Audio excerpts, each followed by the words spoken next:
You ready? Yeah, I'm ready. Okay. 5, 4, 3, 2, go ahead. Good afternoon, everyone. I'm so sorry that I am like 10 minutes behind schedule, but I'm not feeling well today, so I am home, and I wanted to make sure that you got the opportunity to hear all about what's happening this week from my perspective, from a conservative Black Republican view. As you know, this is the Dolores Reyes show, Differences, on E-Life Media Group. And today we're going to talk about a whole lot of stuff. But anyway, I want you to know that this is a news talk show. And we talk all about all the issues that impact the public square. And this week, as usual, we have a lot going on, let me tell you. We're going to talk a little bit about Trump wanting to send all of the illegals to sanctuary cities. We're going to talk all about Kamala Harris giving out 15 years her tax returns. Oh, my. And we're going to talk a little bit about the real reason why the Democrats want Donald Trump's tax returns, and the reason that they're giving is just trumped-up crapolas. And we're going to talk about the top 15 people that are running for president on the Democratic side of the aisle. Now, certain things are happening on that side of the aisle, and we're going to talk about it a little bit. So let's get started. Let's talk about President Trump's interest in having illegal aliens sent to sanctuary cities. Now, I didn't even know this, but there are 134 sanctuary cities / counties / states altogether. And I'm thinking to myself, oh my goodness, of course. I mean, if there's 134 of these jurisdictions that are designated sanctuary cities, then why can't they all go there? I'm thinking, why can't they all go to the right in front of Nancy Pelosi's house? You know, where I live at in Maryland, there's this thing we call limousine liberals. They're very wealthy white people that live in the Potomac, etc., here in this area, who are very much liberals. Oh, let's help the poor, and oh, let's give the illegal aliens sanctuary, and ooh. But you know what? They don't want them in their neighborhood. You can do that as far as it's not their neighborhood. When you go to their neighborhoods, they're 15,000, 20,000 square foot houses, and their lawns are manicured, and you don't see one illegal alien nowhere, not unless they're scrubbing the floor or working in the yard. They are not living with them, and they're not going to the same private school and or parochial school or the best public school in the area. No, they want the everyman, the working class American, the people who work hard every single day, painting the houses, putting the roofs on, babysitting children, taking care of the elderly. Those people, that's where they want them to go. I call that not in my yard. You want it every place else but where you are. But okay, Nancy, you should take in about 1,000 of them in your great big mansion. Wait a minute. Nancy Pelosi owns many, many properties. She doesn't just own one. So why can't she take 500 of each? 500 each, because she knows she doesn't really want them. And I applaud Donald Trump. I applaud our president for saying we're going to put him in sanctuary cities. So I went down a little educational journey of what is a sanctuary city. According to what I've been reading, the sanctuary cities were set up or started for people who were going to be deported. They could run over to a sanctuary city and not be deported. It would be a sanctuary for them so that they wouldn't be deported. But sanctuary cities actually came out of the word sanctuary, where you could, it was a place for people to go overseas and Latin America, that sort of thing, through the Catholic Church, and hide out from all sorts of things, crimes and violence, etc.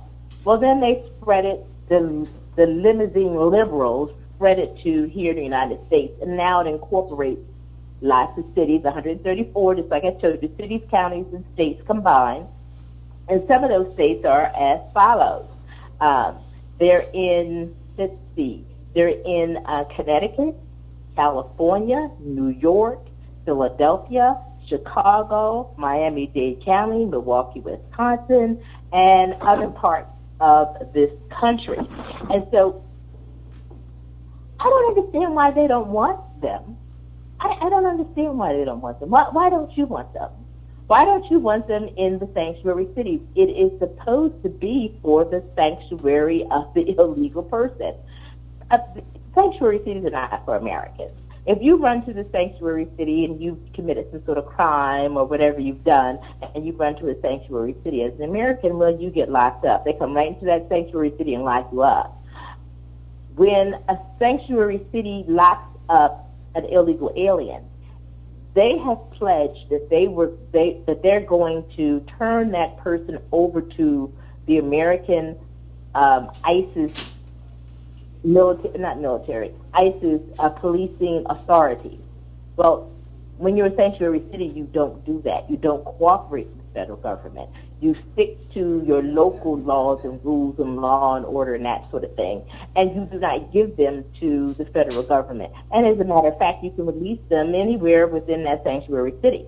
So if you can release them anywhere in the sanctuary city, why don't you want to take them? They can just roam all over the place. They can have tents outside of Nancy's house and tents outside of the city halls that are saying they're not going to work with the federal government or anything. Eladio, what's going on with the sound? I can hear an echo. What's happening? Nothing. You should be fine. Okay, because I can hear the echo so clearly. I didn't know about the quality of the sound. Yeah. So anyway, I think it's a great plan for the president to send them there. There's 134 of them. Why not? There are more jurisdictions than there are states. So I don't see what's wrong with it. I don't see what's wrong with having a tent pitched outside like they have in San Francisco. They have this part of San Francisco where all the homeless and the people who can't afford housing, they live in tents, and they have feces all over San Francisco. And San Francisco has a poop mat so that tourists can walk around and not have to be around the human feces and the rats that's there. So why can't they just do that in the sanctuary city? Incidentally, San Francisco is a sanctuary city. Wouldn't they be just so happy to be there? Oh, my God. So I think President Trump is doing a fantastic job in regards to, yes, President Trump, do it. Do it, do it, do it. Send them to the sanctuary city first. I think 1,000 a day would be good. Like, put several buses and send 1,000 a day. I think the average bus holds about 200, maybe 100 people. So, just go do it that way. We have plenty of buses. We have plenty of school buses, all sorts of things that they can travel to those fabulous sanctuary cities. Okay. Let's talk about it. Well, one more thing. The president did put in an executive order saying that he would revoke the grant that's given by the Department of Justice to sanctuary cities. So if you're a sanctuary city and you're getting certain kinds of grants from the Department of Justice for your police and et cetera, he has an executive order saying that he's going to revoke those grants. So I said, oh, my goodness. So this is what I found out. Let me tell you who's getting the grant and how much money they are getting. Connecticut is getting $69 million in grants. California gets $130 million. New Orleans gets $4.7 million. New York gets $60 million in Department of Justice grants. Grants are, all part of all Americans, not just the left, but the right too. The conservative people also are being part of those, are putting in the monies for those grants too. It's all of our tax dollars, not just one group of people. Okay, Philadelphia gets $16 million in grants from the Department of Justice. Cook County, Illinois, which, as you know, is the county that Chicago is in, it gets $6 million in Department of Justice grants. Chicago gets $28 million in Department of Justice grants, and Miami gets $10 million and Milwaukee, Wisconsin gets $7 million, and Clark County, Nevada gets $6 million in Department of Justice grants. So the president is saying that the executive order he put in place in 2016 or 17 says that he would revoke those grants if certain of those governments did not comply with the federal ISIS law of turning over arrested illegal aliens to the federal government once they're arrested by a sanctuary city. So that's where we stand there. So much for that. But we'll talk about that a little bit more because obviously immigration is going to be on the stage until after the 2020 election. I mean, I think it's just going to be one of those topics that we're not going to be able to get away from. Okay. Item number 2. Where are we with item number 2? Well, we're actually item number 3. Kamala Harris just turned in 15 years of her tax return. And I'm saying, okay, why did Camilla do that? Now, Elizabeth Warren and several, and Amy Klobuchar, that's Senator Klobuchar and Senator Elizabeth Warren, and several others have turned in 10 years' worth, but Camilla went beyond the proverbial pale to turn in her $15 million worth of tax returns. And it says that she wanted to give people an idea how she ascended from a $140,000 a year job as the AG in San Francisco to a multi-millionaire status as of today. So her tax returns are supposed to be a snapshot of how she got from $140,000 a year to about $3.5 million a year. And so these tax returns are there to sort of explain how she got from point A to point B. Well, I can't wait to look at those tax returns because I'm going to share that information with all of us, so all of us can be multimillionaires too. How about that? So I think Camilla is doing this in order to get a one-upsome in the base. There are 15 people that they've analyzed so far. I mean, ones that, have really been raising money and have declared and all that stuff. There are 15 of those, and I'm going to tell you a little bit about those people later on. I'll give you the names, and we'll just kind of go over it, get an idea of who's doing what and where they stand in this 15-member race thus far. But now we're going to talk about, that wonderful person, that Muslim, I call it her do-rag on her head. Ilhan Omar said something really kind of untoward, I would say. It just was in bad taste. It was just horrible for her to say, just because some people did something. Well, some people did something meant that Arabs from Saudi Arabia boarded a plane and flew them into the Twin Towers in New York and killed over 3,000 people, not to mention all the first responders have gotten ill and cancer from all of that dirt and debris, et cetera, that they had to swallow and smell when they went down there. The people who were actually trying to clean the site up, et cetera, have gotten really sick and gotten cancer from it. And she just didn't want to say that it was Muslims who did it, so subsequently she said some people did something. Well, there are a lot of people who are greatly offended by that, particularly people who were adversely affected by the effect of the Muslim people getting on the plane and blowing up the Twin Towers in New York. So, President Trump tweeted and said, he sent out a video of what's happened about the planes running into the Twin Towers, and then he said what she said was despicable, which I agree. I think that she did it, it was in poor taste. She's trying to,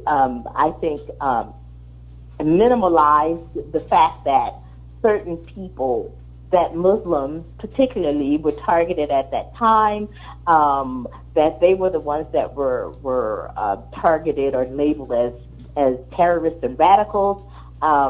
So she's upset by that, but Americans are very upset. So her and Congressman Crenshaw, who's a Republican, who served in the military in Afghanistan and in Iraq and lost an eye. He wears an eye patch, and he was particularly offended by it.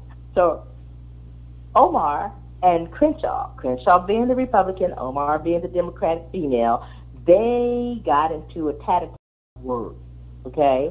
He was upset that she would dare minimize this process, and that for her to be a congresswoman, why would she say such negative things about America? So she says that, nobody's going to take away the fact that she loves America and all this stuff. I don't even believe that, honey. I don't think you love America at all. And as a matter of fact, I'm hoping that you get voted out of office in 2020. I hope we won't see your face ever again. And it's not because of 9/11 and what you said in regards to that. I don't believe you love America at all. I do know that you weren't born here, that you are a naturalized citizen. You're not even really what we consider a true-blooded American. You haven't really fought the good fight. You haven't had any boots on the ground. You haven't done anything to perpetuate this country from its history, from its origin, from its beginnings, like the Indians and African Americans and the Europeans that came here. You aren't part of that process. You just basically came here, I think, in the 70s or the 80s or whatever the case may be, because you were a teenager. And so we don't think you know enough about this country. And I really don't think that you deserve to win again. And I can't wait to get your little butt out of the U.S. Congress.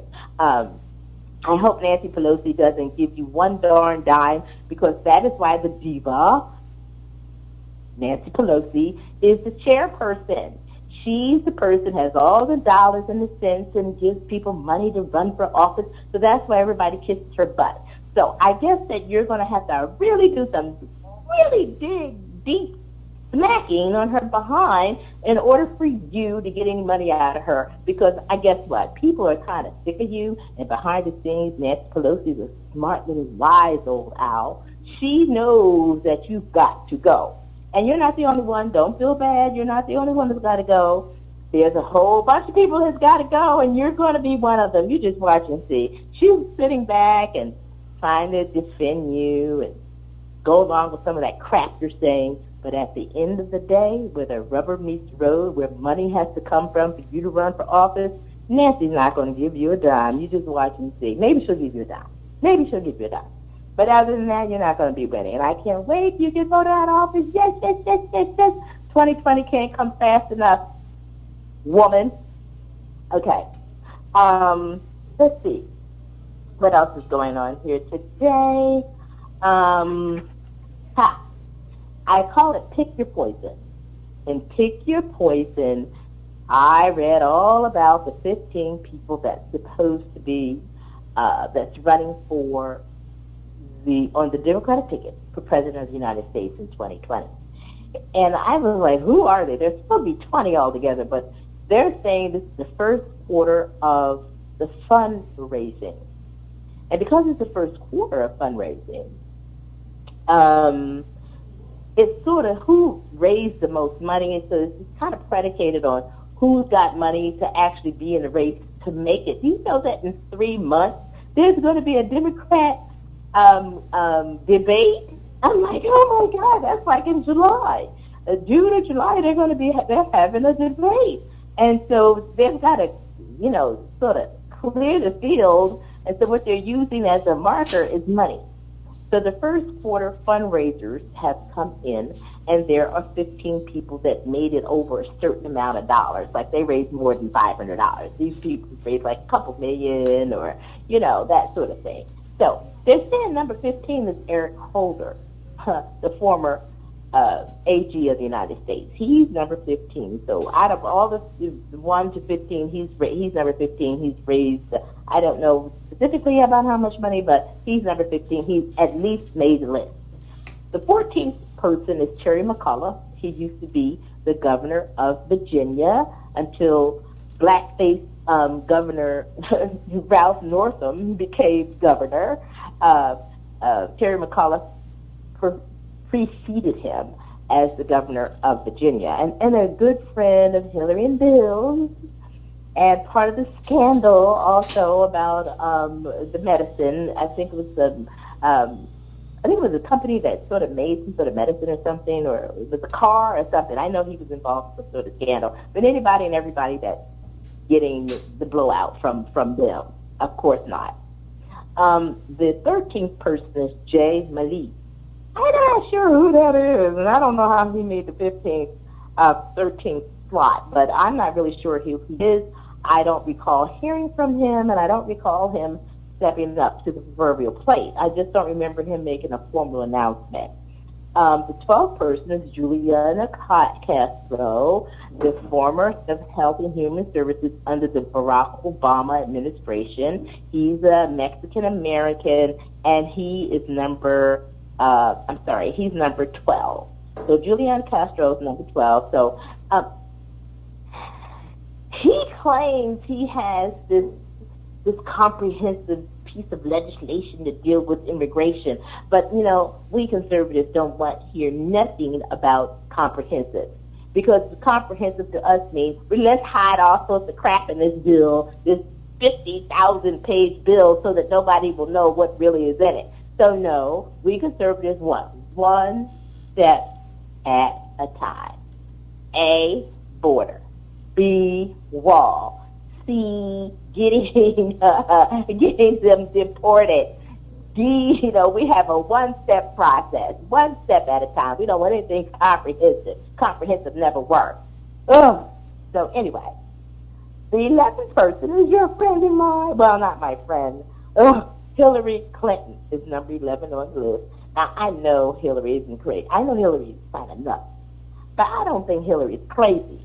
I know after losing $1 billion to running against Barack Obama and $1 billion worth of losing $1 billion to run against Donald Trump, who in the heck in their right mind would give Hillary Clinton any more money to run for president? The woman that lost $2 billion. I mean, I call that a bad investment. Oh, heck to the no. I get angry if I lose $1.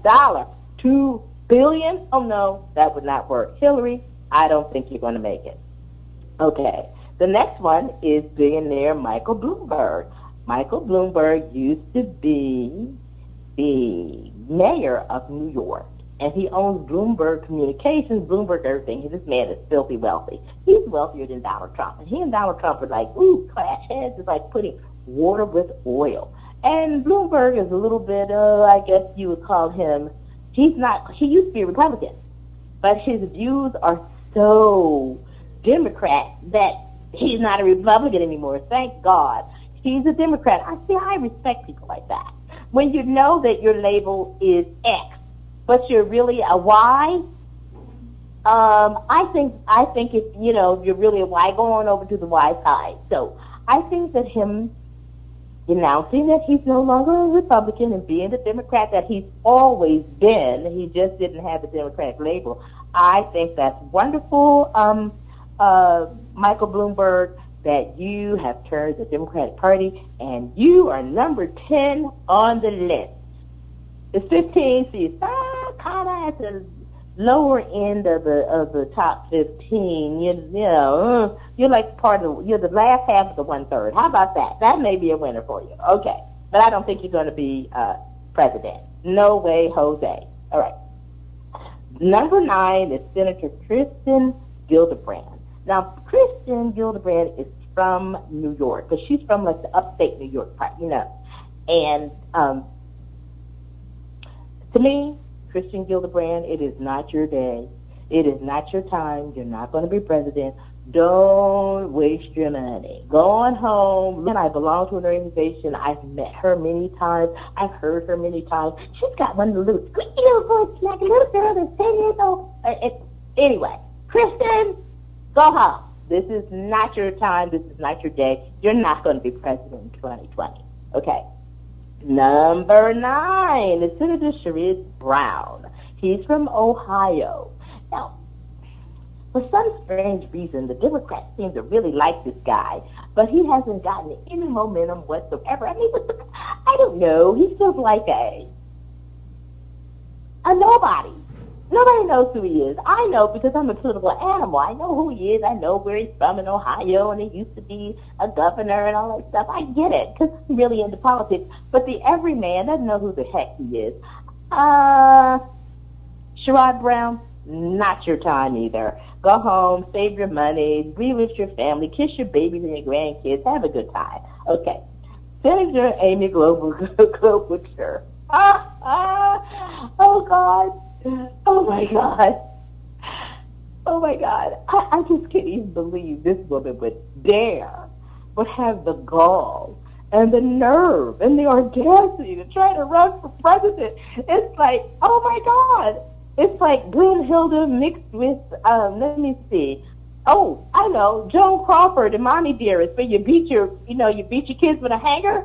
Well, let me just say this. Amy Klobuchar's staff complained to the Democrat leadership that she was horrifying to her staff, that she mistreated her staff, that she hollered at her staff, she called her staff names. In other words, she was abusive to them. Abusive.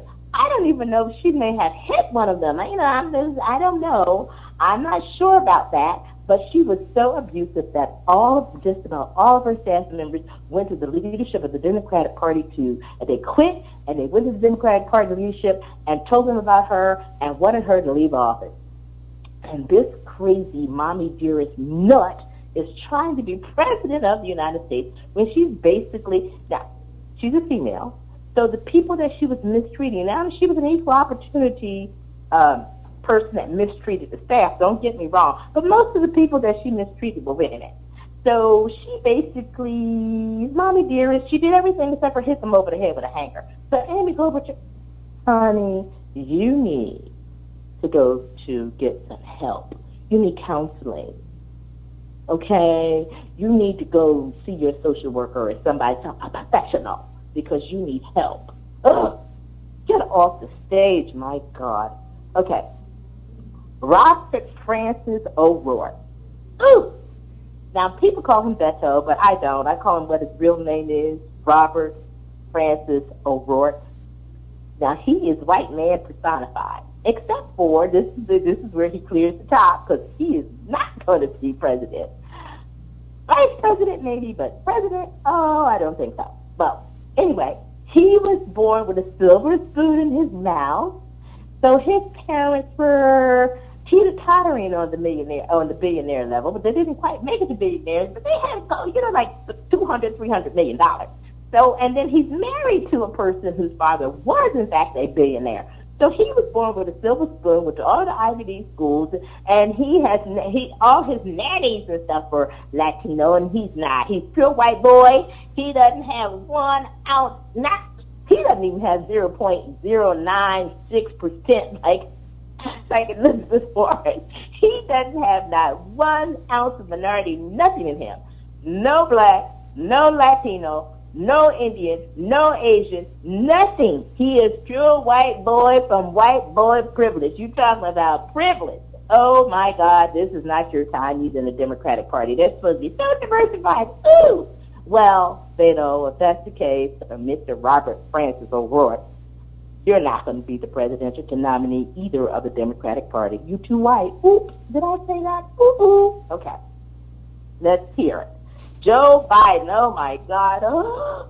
Anyway, this Mr. Touchy-feely pervert who actually was at his hip, they actually had it on television, had his hand on the hip of a 9-year-old. I'm like, oh my God, whispering in her ear like she's 39. I don't know. He's just nuts. He's a pervert. Oh my God. Well, anyway, he hasn't even announced. He's teeter-tottering on whether he wants to announce, does he want to run, or doesn't he. I think his family and he have a lot of skeletons in their closet. And he knows if he runs, it's going to all come out. Oh, I'm sure the Donald Trump people are going to dig up the dead on him. He's going to have, oh, Lord, I don't know, Joe, you haven't announced yet. I don't think you should. Now, this is one thing that a lot of people forget. Joe Biden had this wonderful son who used to be the AG or Attorney General of Delaware. And he was, I think it was a captain or colonel or something like that in the military, in the Army, I think it was. And he got brain cancer and he died. Oh, my goodness. What a tragedy that was for Joe Biden and his family. But his wife now dates the other brother. The wife now dates Joe Biden's other son. He only has one son left, and she's dating him. And it said that the Biden family has totally accepted their union. Well, I call that pervert, and I also call it incestuous. I don't know if your family's going to be able to take the heat. I think you better get out of the kitchen, Joe. Don't even try to, you haven't announced yet. Forget about it. Okay. Senator Cory Booker. Oh, Lord Jesus. Oh, my God. Oh, Jesus. As the numbers get lower, he's number 5 on the list. Jesus Christ. Oh, actually, Cory Booker is number 4 on the list. Cory Booker is black. He used to be the mayor of the city of New Jersey, one of the worst, horrible, wretched cities in New Jersey. And it's slipping my mind exactly what the name of it is. But it's just that, it's one of the most destitute. The school system totally sucks to the point where the owner of Facebook, Mark Zuckerberg, gave Cory Booker $1 billion to revitalize the schools in this one city in New Jersey. And it slips my mind. I just can't think of the city right now. It'll come to me. I just can't think of it. Anyway, I guess those $1 billion was gone in less than 4 years. School system still totally sucks. It hasn't improved at all. And Cory wants to be president of the United States. I'm sure there's been, maybe 10% of some level of improvement. But $1 billion? $1 billion? Oh, my God. That's a whole lot of money. I don't know where the money went. I don't know if they did an account for it. But you know what? Mark Zuckerberg, poor thing. You got to, yes. So, the other rumor about Cory is that he's gay. And he would be the first, he's saying he's not gay. But other people are saying that he is gay. And he's been accused of being inappropriately, sexually inappropriate towards a male in the men's bathroom. So, he's saying he's not, and he would be the first bachelor president. Isn't that fabulous? Well, I don't think so, Cory. I think that you should not waste your time. I think you should run for Senate again and just be happy with that and then look out for the future. Well, no, if I were you, I just wouldn't look out to be president, period. You're not presidential material. You lost $1 billion in the North. That's the Trump city. North New Jersey school system still sucks. Okay? Here we go. I call her No Poco. Elizabeth Warren, the one that claimed, I'm an Indian. Can't you see my high cheekbones? Oh, she told the people at Harvard University she was Indian. She gets into Harvard Law School under the pretense of the minority program for minority admittance. She basically did the same thing that the Hollywood people are doing with their children. She told a barefaced lie. Elizabeth Warren, you cannot be trusted on any level. You have 0.096% of Indian blood. I think I have more Indian blood than you. I'm sure you know what? Elizabeth Warren has less Indian blood than Donald Trump. Donald Trump has more Indian blood than Elizabeth Warren. Elizabeth Warren, you know what, honey? You're a liar and a fake. You try to be a minority and you're not. How can you be trusted on any level? Your trustworthy meter has gone down to about -0. Go home. Okay? Okay. Then we have Mr. Democrat Socialist, which really means socialist, Bernie Sanders. Now, I'm no spring chicken. Okay? I'm no spring chicken. But I'm a whole lot younger than Bernie. Bernie is like 78, and he would be 82 by the time he wanted to be 79, and then while he was president, he would be 80. And Bernie, I think you're too old. I think your ship has sailed, and I think your philosophy totally sucks. America's never going to be a socialist country, and if people, good patriots like myself and other people who are followers of Donald Trump, we're going to make sure this country doesn't turn socialist. And guess, Bernie, Socialists aren't supposed to have over a couple of $1 million. And do you know he has tried to justify why he's a millionaire? Well, then, Bernie, socialists are supposed to be equal. How come you're not giving some of that money away? Let me give you my address. I'll call your office. I'll send me my share of your socialist dollars, Mr. Millionaire. You're not supposed to be a multimillionaire. You're supposed to be making the same amount as the average person. So we all know that the socialism that you're talking about is just like Elizabeth Warren. Not fake. There you go. You're a fake socialist. Bernie Sanders is a fake socialist. He's a multimillionaire, and he talks the talk and doesn't walk the walk. He's like, I'm not going to be poor like some people. Oh, absolutely not. I'm going to be a millionaire, a Democrat socialist. That's what the Democrat part stands for.